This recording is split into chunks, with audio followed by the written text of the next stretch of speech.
Hola, ¿qué tal? Les habla Vania Vela y bienvenidos a este segundo episodio de mi podcast Más allá de la moda. Y bueno, en este segundo episodio nos vamos a adentrar en el lado más polémico y controversial de Alexander McQueen, ya que este diseñador se caracteriza por presentar colecciones que siempre dan de qué hablar y es una casa que va más allá de la ropa, profundiza en lo teatral, te cuenta una historia desde ambos lados y es que los contrastes de Alexander son muy marcados. En una pasarela puede mostrarnos la belleza y en otra la fealdad. Claro, estos conceptos que se guían del concepto popular. Recordemos que la belleza es subjetiva. Alexander recopila temas que están agrupados en la sociedad y los refleja en su pasarela. Eso sí, muy a su estilo.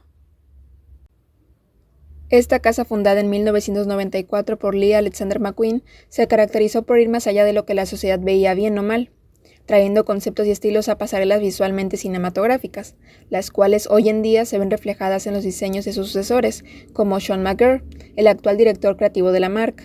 Y es que la temática de la pasarela Primavera-Verano 2026, que se realizó en un club de tenis muy popular y antiguo de París, fue inspirada en la película The Wicker Man de 1973. Y es que a diferencia de otras casas de moda, Alexander McQueen no establece un título directo a sus desfiles, sino que profundiza. Da una declaración amplia de la temática, explicando su inspiración. Es así que el director creativo se inspiró de la película para el concepto. Entonces lo citaré tal cual él declaró. Nos resistimos a la naturaleza, reprimiendo el instinto en nombre del orden. ¿Qué sucede cuando cedemos, satisfaciendo nuestros deseos más profundos e impulsos innatos? ¿Qué se necesita para despertar y someternos a ese impulso primogenio? Siendo esta su declaración de inspiración, entonces, para poder entender cómo el director creativo se inspiró de la película, a su vez planteando estas interrogantes que se responden en lo que vimos en la pasarela, necesitamos saber el contexto de la misma. Y es que esta película trata de un policía cristiano devoto que va a una isla para rescatar a una niña desaparecida. Sin embargo, cuando llega a la isla, los habitantes niegan saber algo de la niña y no se muestran interesados o preocupados por ella. Entonces, durante la estadía del sargento Howie en la isla, él es testigo de comportamientos extraños. Las mujeres bailan desnudas, cantan canciones obscenas e incluso en la escuela a los niños se les enseña sobre estas prácticas, entre otras cosas bizarras, burlándose de las creencias cristianas del sargento de policía. Él, mientras esto sucede, se muestra frustrado y ofendido por todo eso, y posteriormente, mientras empieza a investigar sobre la niña, empieza a sospechar que la niña ya murió o que ellos la sacrificarían para sus rituales. Sin embargo, la niña solo fue el señuelo, porque a quien en realidad querían para sacrificar en su ritual era a él. Lo de la niña fue todo un plan para hacerlo ir a la isla y utilizarlo como sacrificio para, según ellos, obtener una buena cosecha de alimentos ahí mismo, ya que anteriormente no habían cosechado casi nada. Posteriormente, al final de la película, lo encierran vivo en una estructura con forma de hombre hecha de mimbre, el cual es un material flexible parecido al que usan para tejer cestos y mecedoras a mano. Y es dentro de esta figura donde él es encerrado y quemado por los habitantes de la isla en el ritual. En la escenografía del desfile se mostraron símbolos similares sobre la película.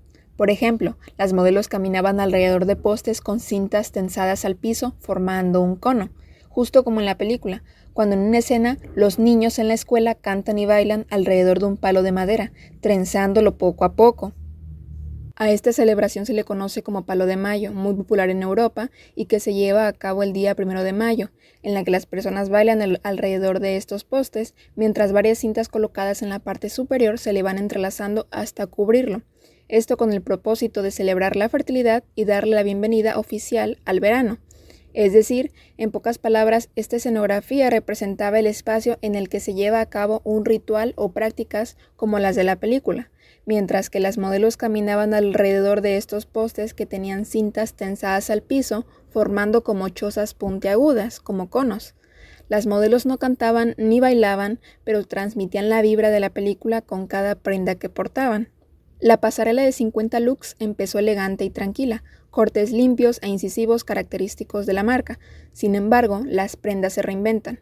Tal es el caso del primer look, que consistió en un bustier y una falda pulcros y a la vez atrevidos, un conjunto marcado por un corte diagonal que revelaba parte de la cadera, dándonos una prueba de lo que vendría más adelante. A esto le siguió un look de oficial en el mismo tono con hombros marcados, como los de un cadete. En estos looks, inconscientemente se veía representado al oficial de la película, ya que desde el primer momento que apareció en escena portaba un traje que los isleños categorizaron como militar. Y bueno, una de las prendas características de McQueen hizo su aparición, en conjunto con esos diseños limpios, y estoy hablando de los jeans Boomster, y es que el fundador de la casa de moda creía que la parte más erótica del cuerpo era en donde terminaba la columna, justo en el coxis, y qué mejor manera de revelarlo que haciéndolo notar con unos pantalones de un tiro lo suficientemente bajo como para revelar esa zona. Este estilo fue popularizado por Alexander en su momento, y Sean, el director creativo, lo trajo de vuelta a la pasarela. A esto le siguieron las faldas con aberturas y pantalones con incisiones, y es que a McQueen le encantaban las aberturas en la ropa, y esto se conecta con la declaración de inspiración. Estas aberturas nos muestran que a pesar de las prendas pulcras, es decir, limpias, se asomaba la piel como queriendo ser mostrada y liberada, algo que McQueen en su momento presentó en colecciones pasadas, como la de otoño-invierno de 1995, por si la quieren buscar. Y es que Alexander estudió en Savile Row, el lugar del nacimiento de la sastrería masculina en Londres. Ahí él aprendió a construir trajes y vestidos, a los que le realizaba aberturas muy precisas, con el objetivo de revelar partes del cuerpo y captar la atención. Basándonos en la declaración de la inspiración de la marca, vimos reflejado ese deseo de liberarse de la norma, de lo socialmente aceptado por la sociedad. Pues así como las prácticas de los isleños de la película eran extrañas, es decir, diferentes a los de la sociedad fuera de la isla, en el desfile estas aberturas en la parte trasera mostraban parte de los glúteos y a su vez rompían con esa normativa de pudor, mostrando atrevimiento y rebeldía. Estos cortes en la tela estaban con una costura brillante, o mejor conocida en el mundo de la moda como ribete. En vez de hacerlas parecer imperceptibles, hacían que las aberturas fueran aún más notorias, es decir, se buscaba que se hicieran notar.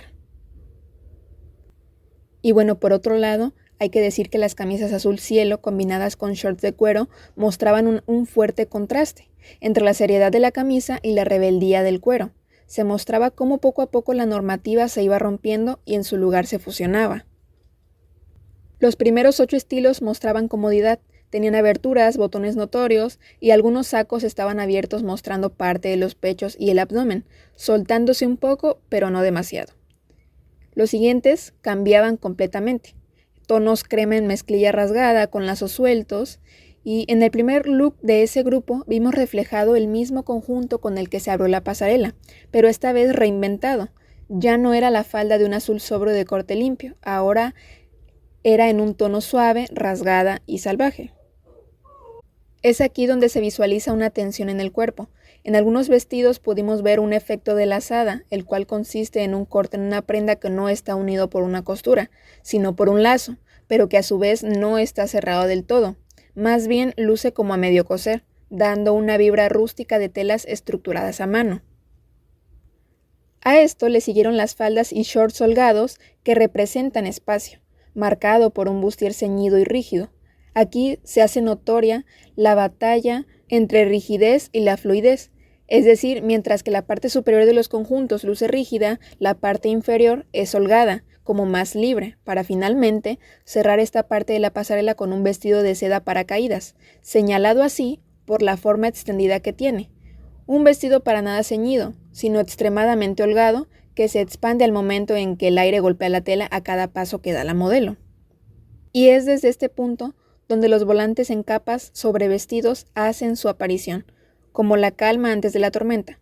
Looks claros y sueltos, pero también se mezclaban nuevamente en esta parte lo rústico, el estilo rasgado y deshilachado con lo limpio, pero también esta es la parte en la que la paleta de colores hace un cambio radical. La aparición del color rojo en chaquetas o tops nos da la señal de fuego y de la pasión de los paganos de la isla para con sus prácticas y creencias. Más adelante vimos looks muy similares a los anteriores, pero esta vez con estampados de flores, que representan la naturaleza, a la que Sean, el director creativo, se refiere como emocionante y peligrosa. A estos estampados se incorpora un nuevo tono a la paleta de colores que refuerza la sumisión a la naturaleza, el verde olivo, uniendo el ambiente desordenado con la naturaleza, tal como en la película, como los habitantes y sus prácticas pasan el tiempo fuera. De repente, luego de este patrón de flores, vimos un look completamente de cuero, en color rojo, una chaqueta corta y una falda ceñida que representaban violencia, es decir, el cuero representa la piel animal, mientras que el color rojo el instinto y el sacrificio, el lado más brutal de las prácticas paganas. Posterior a esto, se mezcla el cuero con flores tejidas en tercera dimensión, reforzando esta idea de ceder ante la naturaleza. Pero el look que más confrontó la rigidez y formalidad de la sastrería que se presentó al inicio de la pasarela fue un top completamente en tiras, que mostraba los pechos sin censura, que nos recuerda al folclore ancestral, el cual se relaciona con la liberación de la desnudez, y también con la desnudez despreocupada de los habitantes de la isla, ya que son un grupo de personas unido por rituales y una identidad cultural ancestral, que como el líder de la isla menciona, fueron prácticas realizadas desde su abuelo, que siguió su padre y posterior él mismo.